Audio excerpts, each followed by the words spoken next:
você está no canal Motivação e Fé.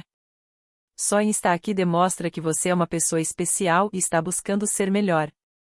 Assista a mensagem até o fim, temos certeza que ela vai contribuir no seu crescimento.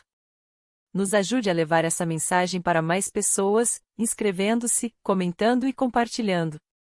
Um forte abraço. Se tem uma coisa que pode ser para nós e será sempre um desconcerto, é esta certeza de que todas as vezes que nós estivermos diante do cristianismo, nós estamos diante de uma realidade fecunda, profunda, que não se entende muito facilmente numa primeira leitura ou numa primeira observação. Guimarães Rosa, um escritor mineiro que gosto muito, escreveu um texto que se chamava A Terceira Margem do Rio. Mas quando nós olhamos o rio, nós só vemos duas margens, não é verdade? Não há uma terceira. E aí está a beleza do conto do Guimarães Rosa, porque o autor, ele insinua a vida a partir de uma outra realidade que a gente não consegue ver. E a beleza da vida, muitas vezes, não é naquilo que a gente consegue ver, mas é aquilo que a gente consegue ver a partir do que os olhos não podem. E aí você entrou no coração do cristianismo. Porque Jesus está falando sempre de uma terceira realidade que supõe o crescimento, que supõe o amadurecimento, que supõe uma visão mais aguçada, menos comum, menos superficial. Porque Deus não mora na superficialidade. E é por isso que a felicidade é um poço profundo, que tem que se fazer esforço, assim como na roça, eu me lembro, lá no interior de Minas Gerais, para a gente retirar água de qualidade, nós precisávamos cavar muito, e os poços, quanto mais profundos eles eram, maior era a qualidade e a pureza da água que se retirava ali.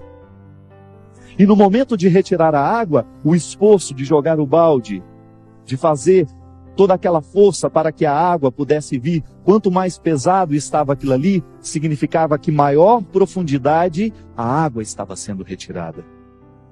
E a gente não se importava, fazíamos o esforço, ficávamos ali algum tempo para que aquela água pudesse vir, e quando ela vinha, a alegria de vê-la tão pura, tão cristalina, porque valeu o esforço, valeu o tempo do esforço. Compreender as bem-aventuranças, esta felicidade que Deus nos propõe, através da boca de seu Filho, não é uma felicidade que vem da noite para o dia, nem tampouco é um amadurecimento que vai acontecer da noite para o dia. Só pode entender a felicidade aquele que já soube mergulhar naquilo que vem antes dela. Por isso a bem-aventurança, ela num primeiro momento o texto apresenta a parte que é o sacrifício, para depois mostrar a consolação. Só podemos falar de alegria se antes soubemos falar de tristeza. Só podemos falar de consolo se antes soubemos falar de desespero. Porque a vida humana é concreta, é no momento em que nós descobrimos que ela vai ganhando significado, que ela vai ganhando sentido, à medida em que a gente mergulha no antes, para depois conhecermos o verdadeiro depois. Se você ainda não pôde descobrir o que verdadeiramente te faz feliz, ou que te realiza, se talvez hoje na sua vida, você que me acompanha agora, se talvez você ainda não tenha descoberto o verdadeiro significado da sua vida, se ainda é triste, se ainda é infeliz, talvez seja porque ainda não foi capaz de mergulhar no mistério da sua tristeza, por exemplo. Talvez ainda não foi capaz de mergulhar no mistério do seu sofrimento e por isso não extraiu nada dele, senão a decepção. O Evangelho nos insinua o tempo todo e nos diz com muita clareza o tempo todo que só pode vencer aquele que soube lutar. Eu fiquei sabendo uma história linda. Uma professora de biologia uma vez me disse que uma cigarra, para cantar, antes disso, ela tem que passar 1 ano na solidão da terra, vivendo todo o processo da metamorfose, todo o processo da transformação. Uma cigarra para cantar um dia inteiro até morrer, que é o tempo que dura a vida de uma cigarra, ela precisa de cultivar-se durante 1 ano debaixo da solidão da terra. Sozinha, vivendo o processo de tornar-se cigarra até romper da terra e cantar até explodir. Por isso que todas as vezes que nós escutarmos uma cigarra cantando por aí, leve em consideração que aquele bichinho se preparou muito para fazer o que ela está fazendo. Canta 2, 3, 4 horas, não sei. Não sei qual é o tempo de duração de vida de uma cigarra. Um dia só, talvez até menos que isso. O canto de um dia é a expressão do preparo de uma vida inteira. Bem-aventurada a cigarra que passa a solidão da terra, que suporta o peso da solidão, porque dela será o canto, dela será a melodia. Se hoje nós pudéssemos parafrasear o Evangelho, só para a gente poder entender o que significa a bem-aventurança de fato. Eu não conheço muito bem a sua vida. Conheço alguma coisa, sabe por quê? Porque quando a gente se olha, a gente sabe que de alguma forma nós já passamos muitas coisas semelhantes. Mesmo que a gente não tenha a oportunidade de sentar-se à mesa e contar o que já passou, mas eu tenho certeza que se hoje eu contar um pouco das minhas dores, você contar um pouco das suas, em muitos momentos as nossas histórias se encontraram. Porque a vida é assim. Os sofrimentos humanos são muito parecidos, só muda de endereço. Já dizia minha mãe o tempo todo, cada um no seu canto, sofre seu tanto. A vida é assim. Se hoje você quisesse fazer um relato da sua vida e descobrir o quanto você já cresceu na sua história, se hoje você quisesse fazer um relatório da sua vida, quem sabe relembrar quem é você, fazer um relato de quem seja você, contar ao mundo quem é você, é só você fazer um relato de tudo que você já sofreu, de tudo que você precisou se empenhar, de tudo que você precisou lutar, de tudo que você precisou reconciliar dentro de você. E ali está a sua identidade, ali está a sua marca, ali está a sua cara, na vida que você se empenhou, nos amores que você amou, nos filhos que você educou, nas noites mal dormidas, para que aquela criança tivesse vida, para que ela continuasse viva. Nós somos, no tempo, na história, a soma de tudo aquilo que a gente já foi capaz de preparar.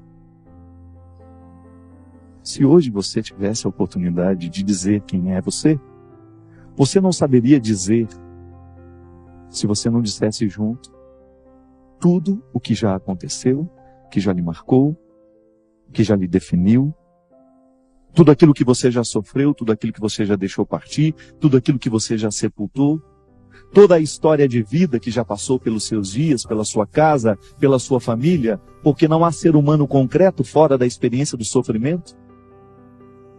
Mas não é um sofrimento por ele mesmo, não é sofrer por sofrer.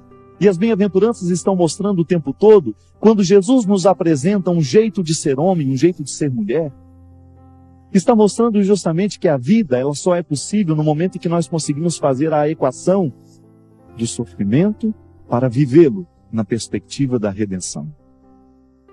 Não há ressurreição sem o Calvário. Se você tem que caminhar 30 quilômetros, é preciso dar um passo. Pequenas iniciativas. O sofrimento da caminhada vale a alegria de uma chegada. Isso é ser bem-aventurado.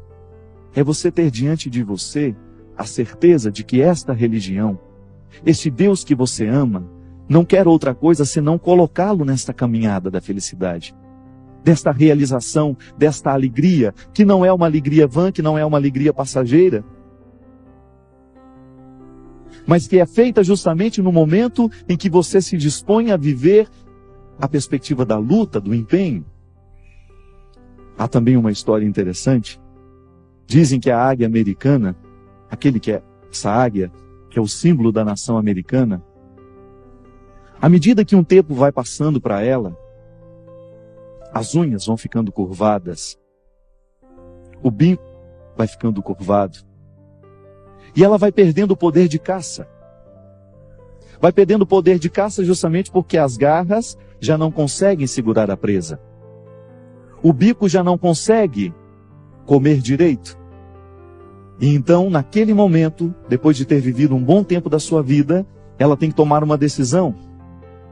Então ela se refugia nas alturas, nas pedras, nos penhascos, e lá ela faz um processo doloroso que consiste em ficar diante de um paredão, ficar diante de uma pedra, de um penhasco, e bater o bico, ficar batendo o bico, incessantemente, até que comece a machucar, até que comece o sangramento, e até que aquele bico se desprenda dela. A águia precisa perder o bico que já não lhe serve. E é sofrido isso.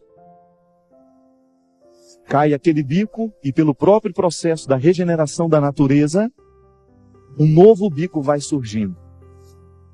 Cresce.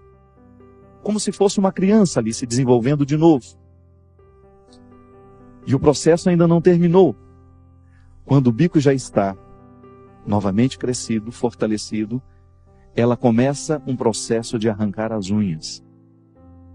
Com o próprio bico novo, ela começa a arrancar as unhas que já não lhe servem mais, porque já estão curvadas, já não são capazes de segurar a caça. Se ela continuar com aquelas garras envelhecidas e sem poder de caça, o que acontece? Morre de fome. Não tem mais as características da águia. É uma águia, mas é uma águia sem poder, sem garras. Então, mais uma vez, o processo doloroso de arrancar todas aquelas unhas, de sofrer aquela dor, ela mesma vivendo o processo da mutilação, porque o próprio instinto da natureza lhe demonstra que se ela se prender àquelas garras estragadas, velhas, ela não terá condições de continuar vivendo. Depois de terminado todo este processo de arrancar as unhas, novas unhas começam a surgir. Novas garras, jovens, fortalecidas. Resposta da própria natureza que sabe regenerar-se. Terminado ali o nascimento das unhas, ainda não acabou o sofrimento. Pelo próprio instinto, ela sabe que precisa arrancar as penas. Porque as penas também já estão velhas e ela precisa de plumas novas, uma vez que tem um bico novo e garras novas. E ali então começa a arrancar pena por pena para esperar, mais uma vez, o processo da regeneração. Não sei quanto tempo dura isso, me parece que são 6 meses. 6 meses refugiada no meio dos penhascos para viver este processo. Com o bico novo, com as novas garras e com a nova plumagem, a águia consegue viver mais pela frente, o mesmo tanto de vida que ela tinha tido até ali. O momento da restauração, da nova plumagem, do novo bico, das novas garras, equivale ao mesmo tempo em que ela viveu. É como se ela começasse a viver de novo. Já parou para pensar?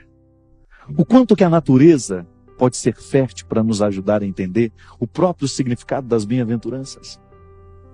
Porque também nós, em muitos momentos da nossa vida, chegamos diante de uma situação, ou a gente vive o processo da perda para recomeçar, ou nós vamos morrer do jeito que estamos.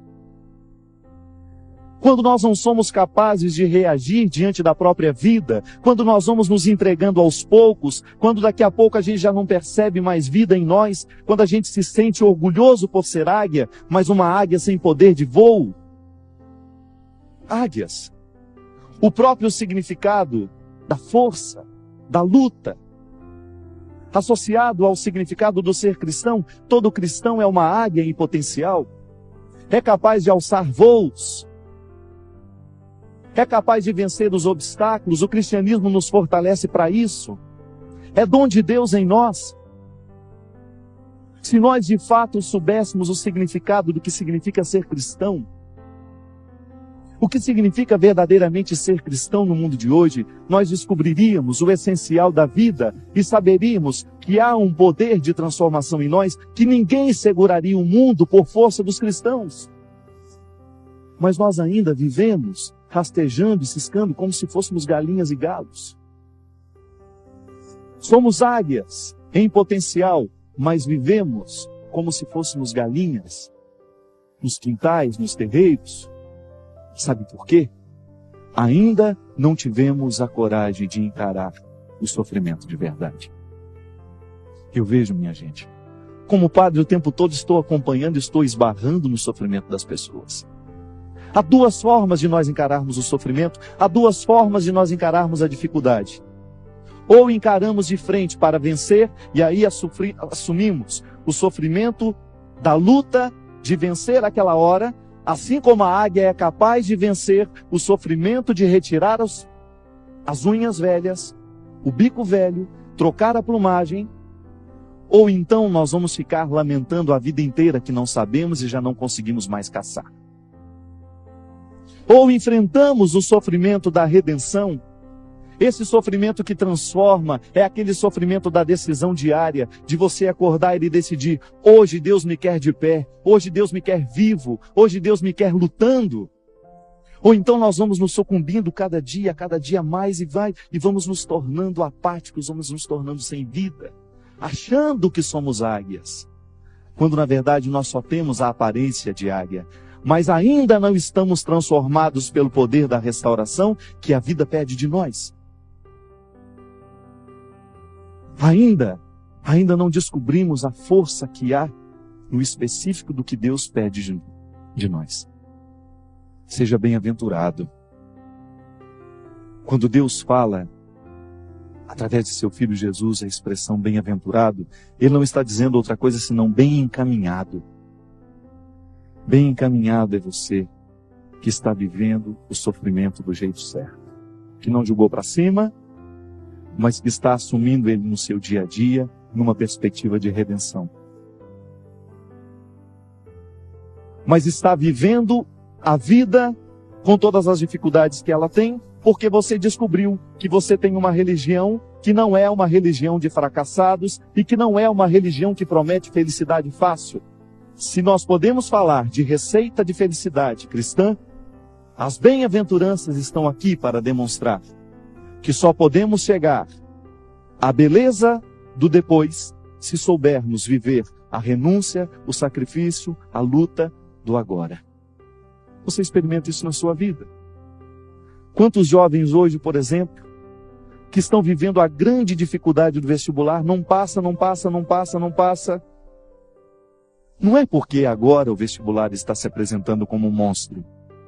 É porque todo o processo do educacional foi vivido de qualquer jeito pela grande maioria. Não soube viver o sacrifício daquela hora, não soube viver o empenho daquela aula que fará a diferença no resultado final, no momento em que ele tiver que dar respostas. O mau aluno não fica da noite para o dia. Da mesma forma o alcoólatra. Ninguém fica alcoólatra da noite para o dia, ninguém chega destruindo a casa da noite para o dia. É aos poucos que a gente vai deixando o empenho de lado. As famílias, as situações sociais, hoje estão cada vez mais destruídas. Não é porque a gente se decidiu da noite para o dia, não. É porque a gente se decidiu aos poucos pela destruição. Quando a gente percebe que a vida vai se tornando infeliz, quando nós vamos nos tornando incapazes de viver a realização humana, que é o projeto de Deus para todos nós, Deus não quer ninguém frustrado, Deus não quer ninguém decepcionado, Deus não quer ninguém caído nas margens da sociedade, mas Deus nos quer de pé. Mas esse estar de pé necessita que no dia a dia a gente tenha esforço, a gente tenha empenho. E é por isso que hoje, juntos com a psicologia, nós teólogos, os psicólogos, já tem uma consonância direta ao dizer que o processo da conversão é justamente o processo do amadurecimento afetivo. Maturidade afetiva para saber que a felicidade é fruto do empenho, é fruto da luta. Fico pensando, sabe? O grande perigo que nós temos de chegar um dia na morte sem termos realizado 50% do que nós poderíamos ter feito na vida. E você pode observar que geralmente quem tem medo de morrer são pessoas que não sabem viver. Quem tem medo de morrer, geralmente não sabe viver. Porque quem vive bem, quem se empenha no que precisa se empenhar, não tem medo da morte. Faz da vida uma experiência real. Tem gente que vive ensaiando. Vive a vida como se fosse um ensaio. Amanhã eu faço. Amanhã eu perdoo. Bem-aventurados os que não deixam para amanhã. Bem-aventurados que sabem descobrir a beleza de ser feliz agora. Bem-aventurados aqueles que descobrem que a felicidade não é amanhã, mas é agora. E que na própria experiência a própria experiência de fazer com que a felicidade aconteça amanhã, eu já estou de alguma forma sendo feliz. A própria experiência de preparar a festa já é uma forma de viver a beleza da festa. Muitos de nós não descobrimos o segundo passo da bem-aventurança, seja a consolação, a alegria, o perdão, a bondade, porque nós ainda não soubemos dar o passo na primeira parte. E é por isso que quem espera demais pela festa se decepciona com ela depois. Não é assim? Vive o atropelo, fica só pensando no que vai ser, não está percebendo que o que está sendo já está sendo bonito, já está valendo a pena. E então, quando chega a festa e passa e acaba, mas era só isso? Era só isso. Você é que não foi capaz de descobrir que preparar a festa já era uma forma de ser feliz. Que já havia uma alegria escondida em cada momento da preparação. Porque a nossa casa está cheia de pequenos pacotes, cheio de pequenas felicidades escondidas. Porque às vezes nós achamos que esta grande felicidade estará num grande pacote final. Vamos atravessar um lugar e chegar lá, a felicidade está lá. Não. A felicidade é justamente você ter a sensibilidade de abrir um armário da cozinha, tirar um pacote de arroz, e você perceber que fazer bem aquele arroz, temperar bem, cozinhar bem, já é uma forma de fazer a felicidade acontecer ali naquela hora. Não é uma obrigação. Faço essa comida agora, não é para ficar gostosa somente depois, não. É o processo de feitura, de dedicação ali, de você observar o processo da feitura, de você saber que tudo aquilo ali é detalhe seu sendo colocado. Aí você descobre que a felicidade é pequena e que ela vai se tornando grande à medida em que a gente vai juntando uma coisa na outra. Que a bem-aventurança consiste justamente em você descobrir que há um processo, um jeito de ser feliz. Há um jeito de ser feliz.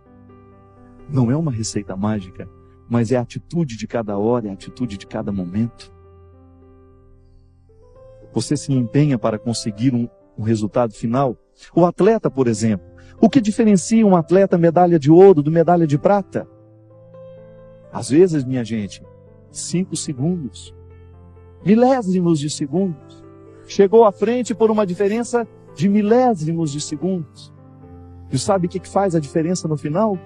Às vezes 5 minutos, 10 minutos a mais de treino por dia. Que no final de tudo, faz a diferença na vida de quem é medalha de ouro. E às vezes, no momento em que a gente descobre que precisa dar 5 minutos a mais para chegar no segundo ponto da bem-aventurança, da consolação, da alegria, no momento do sofrimento, no momento da luta, no momento da humilhação, quando a gente precisa dar 5 minutos a mais, nós não temos disposição. A gente não vê a hora de ficar livre daquilo. Se o treinador, se o atleta começa a pensar assim, ele jamais será um vencedor. Jamais será um vencedor e se contentará sempre em ser um terceiro, quarto, último lugar, porque ele já aprendeu a ser um perdedor, aprendeu a ser uma águia velha sem o poder de caça, aprendeu a ser uma cigarra eternamente debaixo da terra, que nunca sai para cantar, porque não vive de fato o processo de estar ali para ser o que é. É o empenho.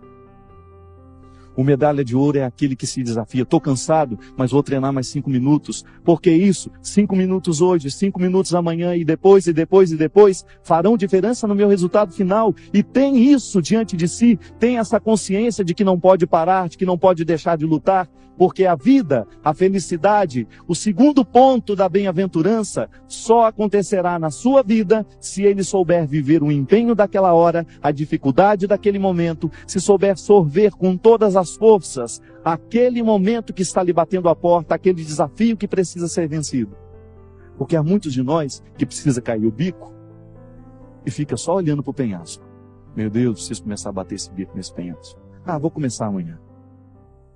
Meu Deus do céu, eu preciso bater o bico nesse negócio aqui, porque senão, mas eu vou começar amanhã. É igual dieta que começa no segundo. Nós sempre temos uma desculpa, esse final de semana eu vou aproveitar. Depois eu começo. E aí, nós vamos enganando a gente mesmo, e nós vamos ficando só na primeira parte. Continuamos pobres, continuamos miseráveis, continuamos mesquinhos, continuamos enjoados, continuamos aborrecidos, continuamos humilhados, continuamos mortos, continuamos no sepulcro. Porque deixamos de viver a perspectiva da vitória, porque a gente não tem a coragem heróica de bater o bico contra o penhasco e deixar que caia aquilo que já não é mais nosso. É igual pessoa que morre alguém na família e que não aceita a morte. Fica vivendo como se aquela pessoa existisse, estende o sofrimento a vida inteira, não é capaz de dar tchau, não é capaz de sepultar, não é capaz de compreender que as pessoas morrem, por mais trágico que seja a morte. Precisamos nos libertar disso. Morreu, vamos sofrer, mas vamos sofrer para que a cura aconteça em nós. Vamos sepultar o que precisa ser sepultado. Nisso consiste a maturidade. É igual o namorado que termina e que não aceita que o namoro acabou. Fica eternamente sofrendo pelo namorado que não virá mais. E não são poucas as pessoas que hoje vivem a agonia, que não chegam à segunda parte da bem-aventurança, porque não sabem deixar as pessoas irem embora. Não sabe deixar as pessoas partirem. Chico Buarque dizia em um dos seus poemas, assim de maneira muito trágica, ele dizia assim: saudade é o revés de um parto, é arrumar um quarto para um filho que já morreu.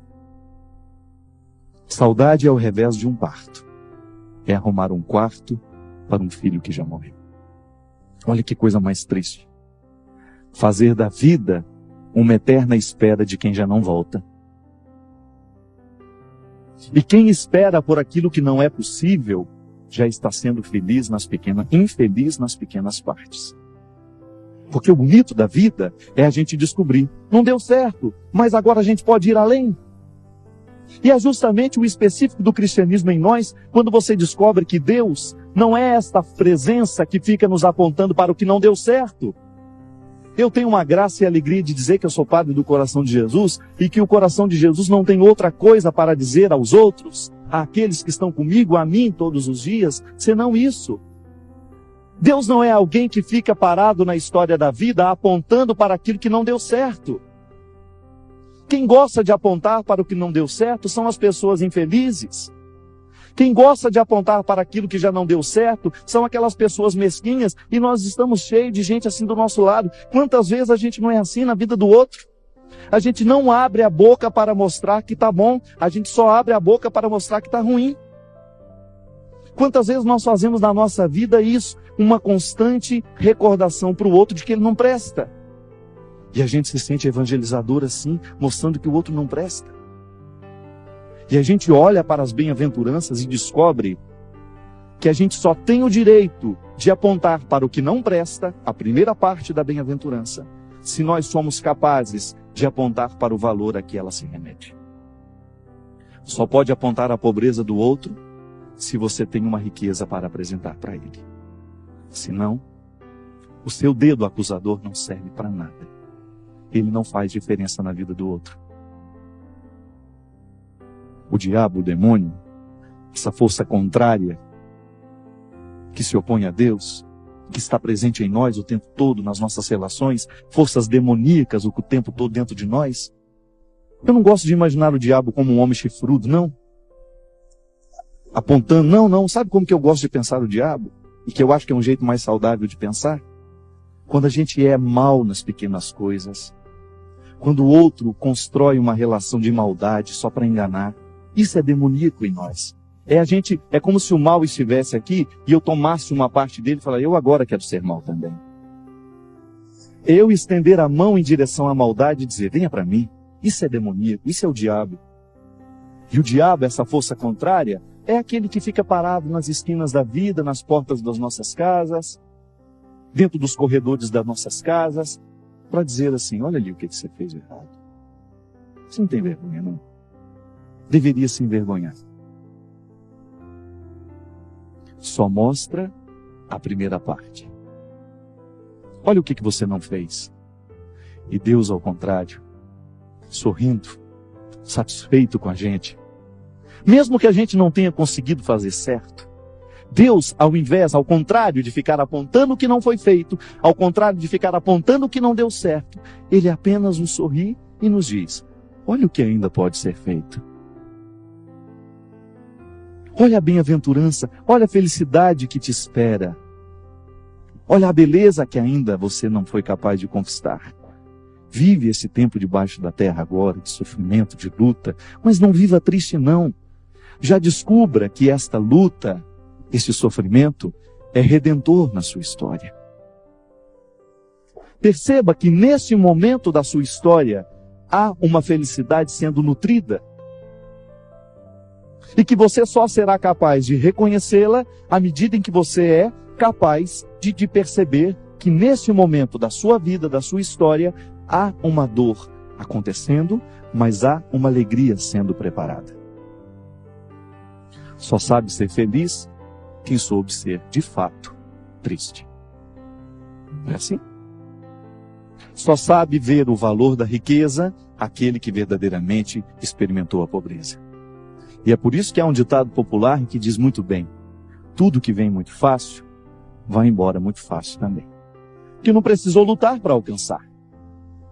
E é por isso que essas religiões que prometem uma felicidade fácil, ou que fazem uma negociação com Deus, me dê isso que eu lhe dou o dobro. Não! O dobro já nos foi entregue. O dobro já nos foi dado, e Deus não muda de ideia porque já nos entregou o dom. A felicidade já foi dada para todo mundo. Deus não muda de ideia. Deus não amanhece mal-humorado e fala, hoje eu vou retirar o que já dei. Não! Se a felicidade não está acontecendo, é porque a gente ainda não teve força de arregaçar as mangas, ou a gente ainda não teve coragem de enfrentar o penhasco, ou a gente ainda não teve coragem de enfrentar a solidão da terra, e a vida foi ficando preguiçosa e nós fomos ficando preguiçosos, nós não fomos nos tornando capazes de assumir o sacrifício daquela hora, daquele momento. E aí ficamos colocando a culpa em Deus. Mas e a minha parte, e a sua parte? Onde é que está o nosso empenho? Onde é que está o preparo nosso de cada dia? Aquilo que você olha em frente, gente do céu, eu não posso continuar com esse bico caído desse jeito. Eu tenho que ter coragem de mexer na minha história, nos meus sentimentos. Eu tenho que tomar coragem de mexer nas minhas feridas, porque é somente mexendo que eu vou me tornar capaz de viver a cura, a experiência da reconciliação interior. Quantos de nós precisamos fazer isso? Quantos de nós precisamos aqui viver neste momento, agora quem sabe, sair deste sofrimento que não tem nenhuma redenção nele? Sofremos por sofrer, vivemos por viver, a gente vai vivendo pela metade. A gente vai vivendo como se fôssemos vamos fazendo da vida apenas uma experiência de metade. Eu já contei aqui mais uma vez. Conto de novo porque acho a história bonita. Dizem que na China há um rio chamado Rio Amarelo, diferente dos outros rios. Porque este rio, ele acaba antes de morrer. Mas você poderia me perguntar assim, mas padre, qual é a diferença que existe entre acabar e morrer? Não é a mesma coisa? Não. Quando a gente morre, nós, na verdade, entramos numa nova perspectiva de vida, não é assim que a gente acredita? Então a gente não acaba, a gente continua na eternidade. A morte é apenas um momento de transformação. A gente se transforma em outra coisa, a gente entra em outra perspectiva, a gente entra em outra realidade. E o rio morre no mar. Isto é, ele deixa de ser água doce para se misturar nas águas salgadas. Então, aquilo que era rio morre no mar, isto é, transformou-se em mar. A água não seca, ela se mistura nas outras. E o rio amarelo, esse rio da China, ele não tem força para chegar ao mar. Então ele não morre, ele acaba. Ele vai secando. Ele não tem força para ir além. Ele não chega ao destino final. E veja bem você que o remanso das águas de um rio não tem outro significado senão levá-lo a morrer no seu destino final. Que não é uma coisa triste. A morte não é um acontecimento desastroso para o cristão. Também para o rio não é. Morrer no mar é chegar ao destino final, ao destino tão esperado. O movimento das águas não quer outra coisa senão lançá-lo para o seu destino final, para a felicidade última, para o resultado final da bem-aventurança. Bem-aventurados os rios que têm águas o suficiente, porque deles é o reino do mar. Bem-aventurados os rios que são caudalosos, porque deles é o reino do mar. Bem-aventurados os rios que têm muitos afluentes, isto é, que se junta a outros para não morrer, para não acabar antes de morrer. Veja bem que um rio, ele só é capaz de chegar no mar à medida em que ele tem afluentes, isso é, à medida em que ele tem outros rios que se juntam a ele, em que ele não está só, porque sozinho ele morre. Ele acaba antes de morrer. Sozinho ele não chega ao destino final. Eu fico pensando, minha gente, quantos de nós também não corre o risco de ser esse rio amarelo? A própria expressão já diz, né? Lá em Minas, quando a gente não está, ixi, hoje vem esse meio amarelo. Esse sorriso amarelo, a gente fala, né? Sem graça, sem vida. Você hoje está com um sorriso amarelo. Isso é, está um sorriso que está acabando. Ele nem começa, já acaba. Parece que só sorri por, né? Já acabou. Agora, o sorriso, quando ele é de fato, ele morre na alegria. Ele pode até terminar, mas ele não acabou. Ele morreu, isto é, transformou-se, iluminou os olhos. O sorriso de fato, o sorriso de verdade, é aquele que ilumina os seus olhos. Você percebe quando o sorriso é mentiroso, é quando ele é só na boca, aí ele é amarelo.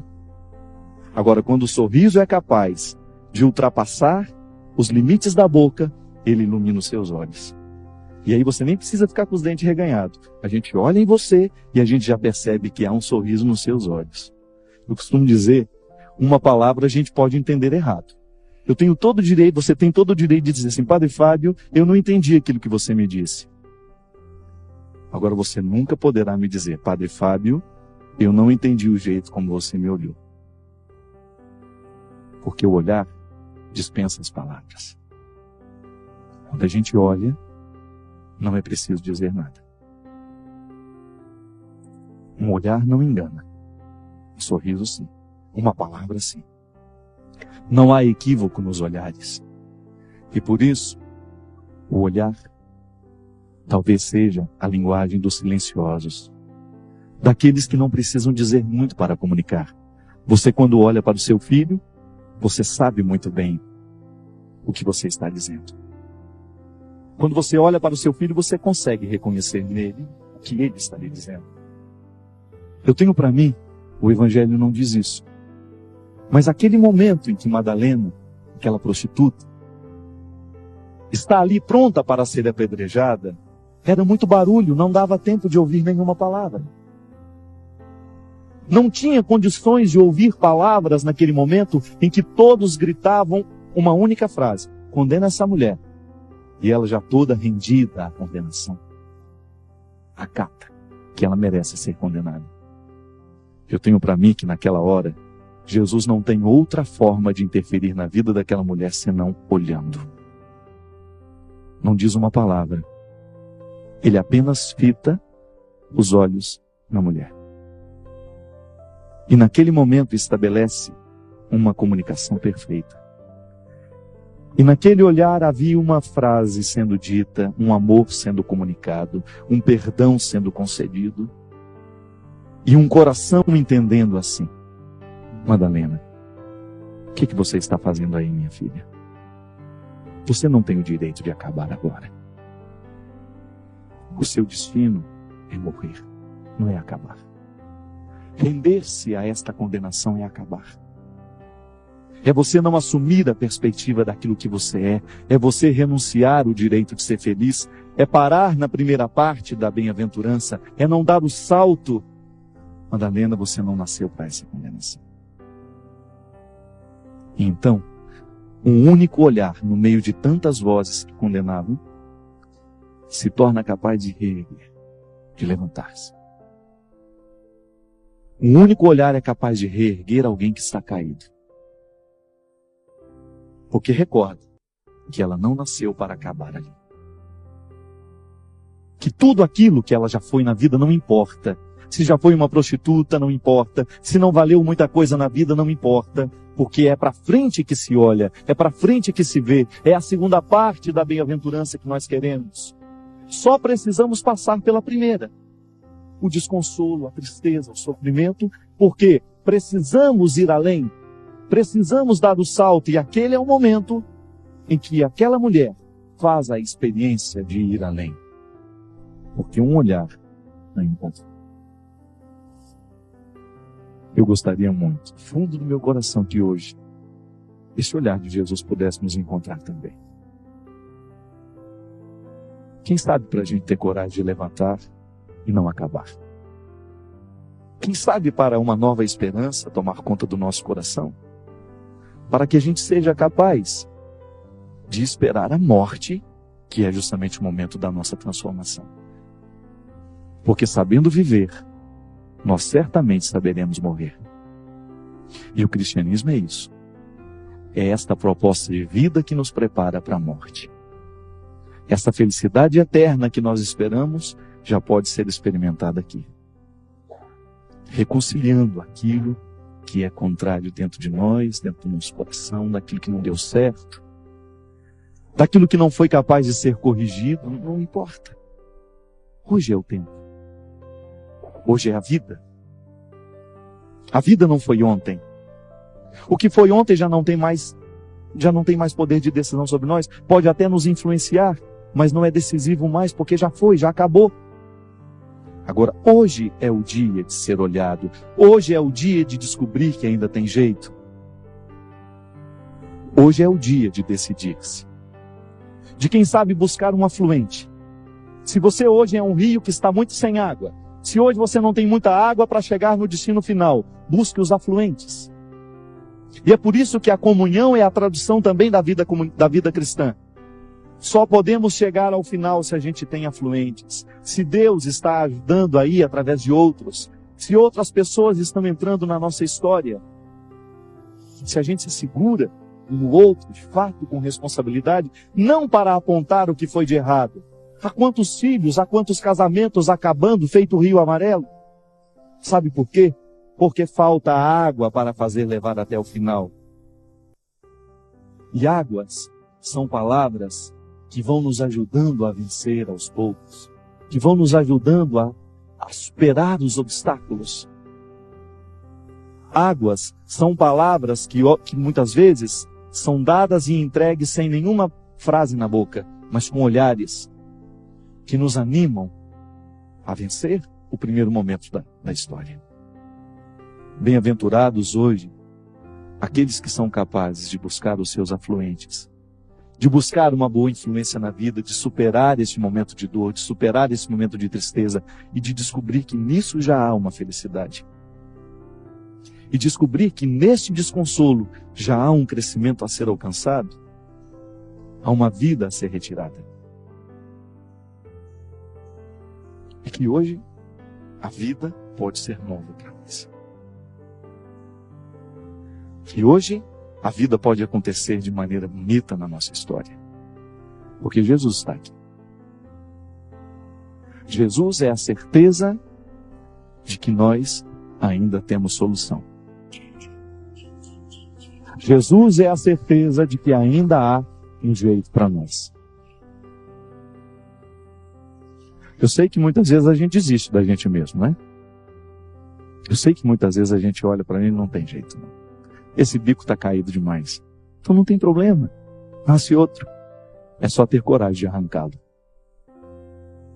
É melhor ser uma águia sem bico, mas sabendo que um outro está crescendo, de que ser uma águia com um bico que é grande, mas que não serve para nada. Não é assim? Se tem uma coisa que é difícil na vida, é a gente experimentar a misericórdia pelo lado dos fracos. Experimentar a misericórdia pelo lado dos fortes é ótimo. É muito bom dar conselho, é muito bom dar dinheiro para quem é pobre, é muito bom ajudar quem precisa. Isso é maravilhoso, é quase uma vaidade ser misericordioso. Quero ver é a gente descobrir a graça e a alegria de ser misericórdia, de viver a misericórdia pelo lado do fraco.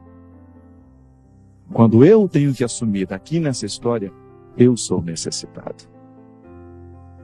Quem precisa de ajuda sou eu. É vergonhoso muitas vezes a gente abrir o coração e dizer: hoje quem precisa de ajuda sou eu, porque eu estou acabando. As minhas garras já não servem para nada senão para machucar. Não consigo apanhar nada de bom no mundo. Eu vou e tudo que eu pego é só carniça. Não consigo pegar nada vivo porque eu não tenho forças mais para retirar a vida. Não consigo mais me alimentar porque eu já não sou mais capaz de ter ali condições, habilidade. Aí a gente vive na carniça, a gente vive cultivando os mortos, a gente vive no passado, a gente vive na decepção e a gente não experimenta, não prova a beleza que há no outro lado. O cristianismo é igual óculos. Para que serve um óculos? Se ele é de sol, para proteger. Se ele é de grau, para enxergar melhor. Não é assim? É como se Jesus emprestasse o jeito dele ver o mundo para a gente. Aí a gente lança os olhos sobre o sofrimento com os óculos de Jesus. A gente lança o nosso olhar sobre aquela mesma dor, só que não é com o meu jeito de ver, é com os óculos de Jesus, que amplia, que dilata. E aí eu olho para aquele sofrimento, eu olho para aquele momento de dor e vejo o avesso. Sabe quando você se torna capaz de descobrir o avesso? Quando você olha um pano, fala: nossa, engraçado, o pano do avesso ele é bonito também. Dá quase que para usar dos dois lados. Não é assim? Só que você precisa ver e descobrir a graça de olhar o avesso. Olhar a sua tristeza, por exemplo, do avesso. A tristeza do avesso é sempre uma alegria sendo preparada. O rompimento do avesso, precisou romper aquela relação que te fazia mal, que trazia dor, que trazia sofrimento. Você olha do avesso e você descobre: nossa, é a minha libertação. O sofrimento do rompimento é a minha libertação. Namorados e namoradas que estão aí se machucando há anos e anos e anos e não têm coragem de romper, não têm coragem de acabar. Amizades que às vezes estão nos destruindo, vícios que estão nos destruindo.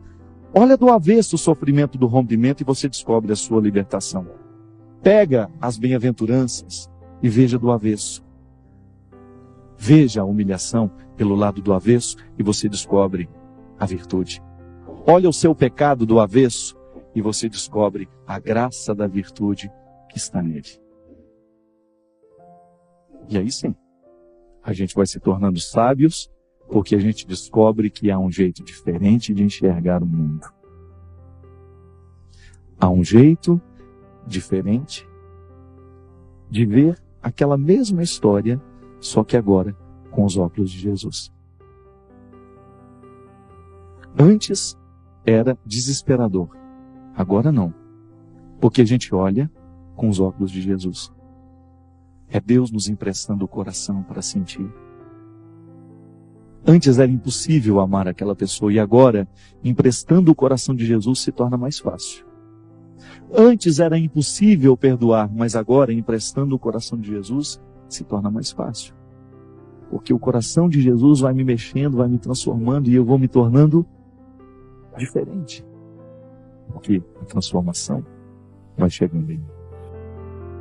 Se você ainda não se inscreveu no canal, inscreva-se agora. É só tocar no ícone logo aqui ao lado. Ative as notificações do sino, para receber um aviso toda vez que uma nova mensagem for publicada. Fique com Deus e até breve. Deus abençoe a sua vida. Inscreva-se e ative o sininho para receber mais vídeos.